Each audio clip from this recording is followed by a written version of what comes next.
الحمد للہ عدد خلقہ ورضا نفسہ وزنۃ عرشہ ومداد کلماتہ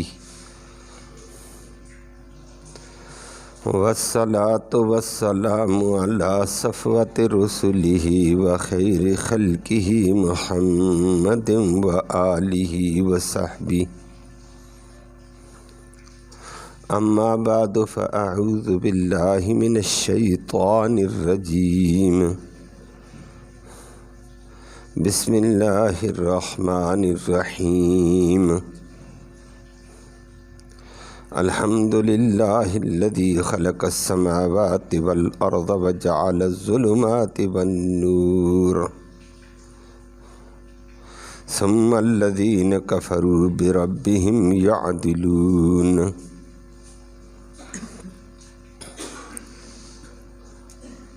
هو الذي خلقكم من طين ثم قضى أجلا وأجل مسمى عنده ثم أنتم تمترون صدق الله العلي العظيم وبلغنا رسوله النبي الأمي الكريم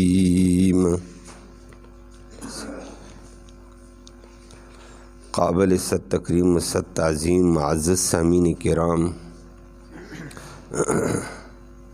سورۃ انعام کے ابتدائی مرحلے پر آپ نے 3-4 دن درس سماعت کیا ہے، جس میں سورت کا مرکزی مضمون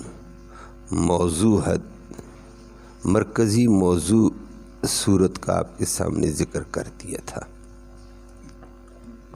کہ سورت ہر قسم کے شرک کی نفی کر رہی ہے، چاہے وہ شرک فعلی ہو، شرک فی التصرف ہو، شرک فی العقیدہ ہو کہ اپنے عقیدے میں شرک شامل کر دیا جائے کہ اللہ کی صفات میں غیر کو شریک کرنا، یا عملاً شرک کوئی کرتا ہے شرک فعلی کہ اللہ کے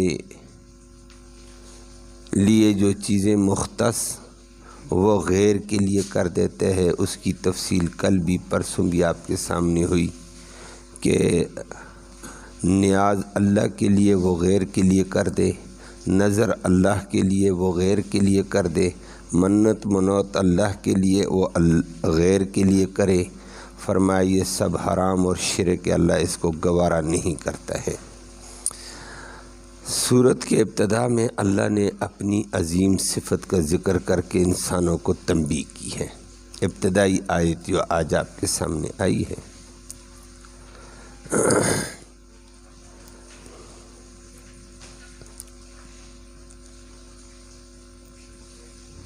مفسرین کرام میں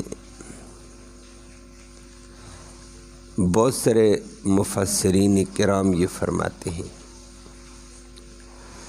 کہ قرآن کے اگر گہری نظر سے دیکھا جائے تو 4 حصوں میں قرآن منقسم نظر آتا ہے۔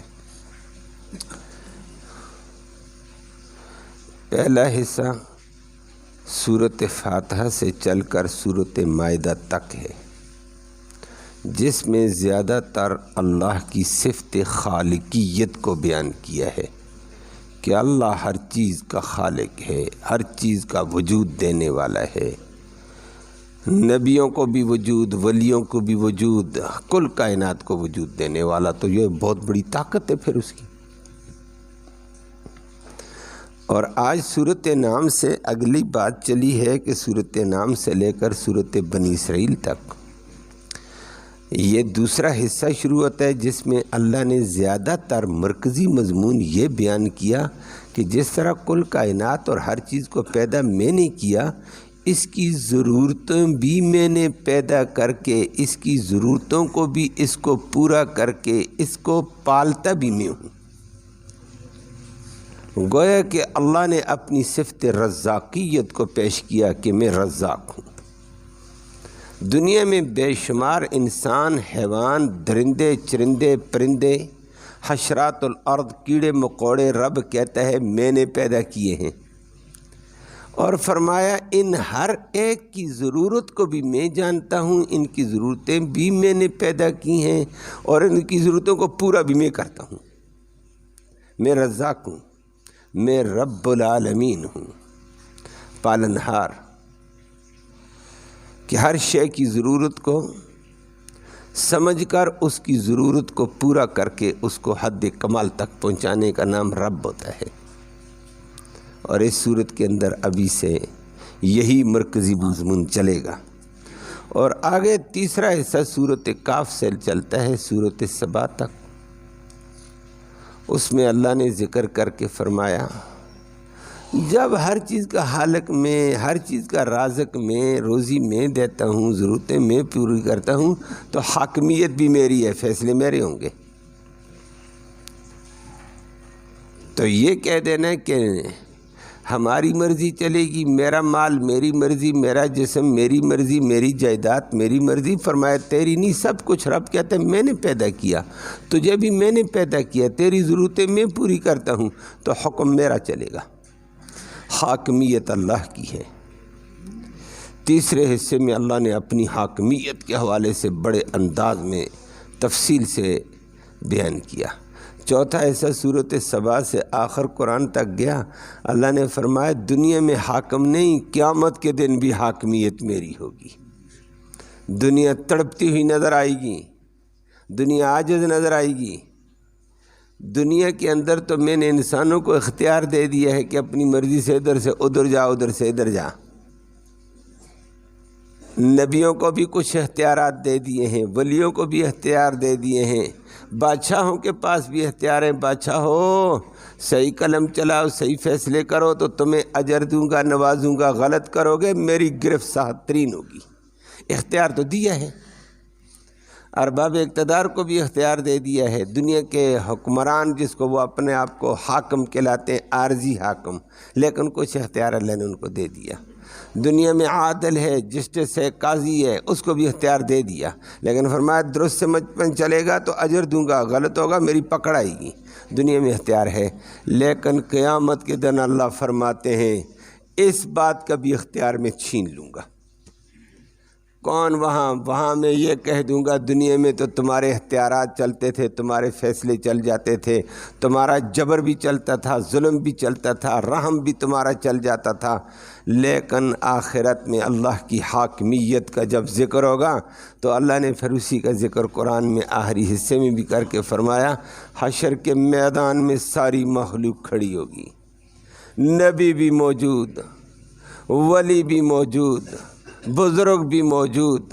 اللہ کی ایک دشت آئے گی، اللہ کہے گا آج میرے سامنے اب حساب لیتا ہوں، اور اللہ کی دشت کے آگے سب پہ بے ہوشی طاری ہوگی، کوئی پاؤں اٹھا نہیں سکے گا۔ ایک دشت ہوگی، ایک عجیب کیفیت ہوگی، اور پھر اللہ اعلان کر کے کہے گا، اور اس اعلان میں قرآن نے بھی ذکر کیا۔ کعب احبار ایک یہودی بڑا عالم تھا، نبی کریم صلی اللہ علیہ وسلم نے اس نے ملاقات تو کی، اس وقت مسلمان نہیں ہوا تھا، بعد میں مسلمان بھی ہو گیا تھا۔ اس نے کہا جی ہماری تورات میں لکھا ہوا ہے کہ قیامت کے دن اللہ کی طاقت اتنی بڑی ہوگی، اللہ اپنے دائیں ہاتھ کے اوپر ایک انگلی پر ساری زمین کو اٹھا لے گا۔ طاقت، ایک انگلی پر سارے سمندر آ جائیں گے، ایک انگلی کے اوپر یہ ساری مخلوق، انسان، حیوان، چرند، پرند، درند، اور فرمایا ایک انگلی کے اوپر آسمان، اور یہ سارے شجر حجر سب اللہ نے اپنی انگلیوں کے اوپر تھامے ہوئے اپنی گرفت میں کی ہوگی، کل کائنات گویا اللہ کی گرفت میں ہوگی، اور اللہ ان کو اچھالے گا۔ بتاؤ اتنی بڑی زمین میرے سامنے کیا چیز ہے؟ اتنی بڑی زمین، لیکن ایک انگلی پر اللہ جیسے ہم چھوٹا سا پتھر لے کر ہاتھ میں اچھالتے ہیں۔ تو کعب احبار نے کہا ہماری تورات میں یہ لکھا ہوا اللہ اتنا بڑا قادر ہے، اتنی بڑی طاقت کا مالک ہے، اور دنیا کو بتائے گا بتاؤ آج میرے سامنے کوئی ہے؟ یہ ساری زمین میرے سامنے ہے، کتنے مملکتیں آج دنیا میں، یہ ساری مملکتیں اور سب کچھ اللہ کی ایک انگلی پر اللہ ہلا کر کہے گا لمن الملک اليوم، بتاؤ آج بادشاہی کس کی ہے؟ تم دنیا میں کہتا ہے میری بادشاہی، میری صدارت، میری وزارت عظمیٰ، بتاؤ کون ہے میرے سامنے آج؟ کعب احبار نے یہ کہا تو نبی کریم صلی اللہ علیہ وسلم مسکرائے اور فرمایا واہ، تمہاری تورات کہتی ہے لیکن یہ تو میرا قرآن بولتا ہے، وما قدر اللہ حق قدری، فرمایا او لوگو تم نے اللہ کی قدر ہی نہیں کر سکے جس طرح اس کی قدر کرنی چاہیے تھی کہ وہ کس قدر کس رتبے کا مالک ہے۔ فرمایا انسان اس کو سمجھ ہی نہیں سکا، وما قدر اللہ حق قدری، فرمایا والارض جمیعا قبضتہ، میرا قرآن بھی کہتا ہے یہ ساری زمین اور زمین کے اوپر جتنی مخلوق ہے، سمندر ہے، درخت ہے، پتھر ہے، پہاڑ ہیں، سارے جمع کر کے اس کے ہاتھ میں ہوں گے۔ والارض جمیعا قبضتہ یوم القیامۃ والسماوات مطویات بیمینہ، یہ ساتوں آسمان بھی اللہ کی مٹھی میں ہوں گے، زمین بھی، زمین کی مخلوق بھی اللہ کی ایک مٹھی میں ہوگی، اللہ پکڑ کر ان کو اچھالے گا اور کہے گا لمن الملک اليوم، آج بادشاہی کس کی ہے؟ مزید اللہ جلال میں آ کر کہے گا این ملوک الارض، زمین کے بادشاہ اور صدر صاحبان کہاں ہیں؟ ہر ایک کہتا میں صدر، میں صدر، میں صدر، سپر پاور کا بڑا کہتا ہے میں صدر ہیں، دوسرا کہتا ہے میرا بڑا اختیار ہے، چھوٹی ریاستوں والے کہتے ہیں ہم بڑے پنہان ہیں۔ فرمایا لمن الملک اليوم، این ملوک الارض، بادشاہی کس کی ہے؟ زمین کے آج بادشاہ کہاں ہیں پنہان؟ این جبار الارض، زمین میں بدماشی کرنے والے آج کہاں ہیں؟ میری بدماشی میری چلتی ہے، میں بڑی شے ہوں، میں بڑی شے ہوں، کہاں ہیں آج؟ اور ایسا سختہ طاری ہوگا یہ بادشاہ جو پنہان اور بڑھ کے مارنے والے، وہاں تو توبہ توبہ توبہ، اللہ کی عدالت میں کیا بولیں گے؟ وہاں نبی بھی نہیں بول سکیں گے۔ یہ بیچارے کیا ہیں؟ یہ ان کی کوئی حیثیت ہی نہیں ہوگی، دش کے آگے بے ہوشی طاری ہوگی، بڑی دیر بعد اللہ اپنا جلال اور دشت رکھے گا اور بتائے گا بتاؤ تو صحیح، دنیا میں میں نے تھوڑے بہت اختیار دیے، آج تمہارے پاس کسی کے پاس اختیار ہے؟ اللہ اپنی یکتائی، اپنی قدرت کو ظاہر کرے گا اور دنیا کو بتائے گا دنیا والو یہ عارضی کھیل ہے، تمہیں اس میں دھوکہ لگ گیا، میں لگا دی ہے، میں پنہان، میں فلاحان، میں فلاں نواب، میں فلاں وزیر، میں فلاں صدر، میں فلاں۔ فرمایا غلطی میں ہو، میرے سامنے آ کر تمہاری زندگی کا محاسبہ ہونے والا ہے اور اس کی تیاری کرو، اپنی اپنی پنہانی انانیت چھوڑو۔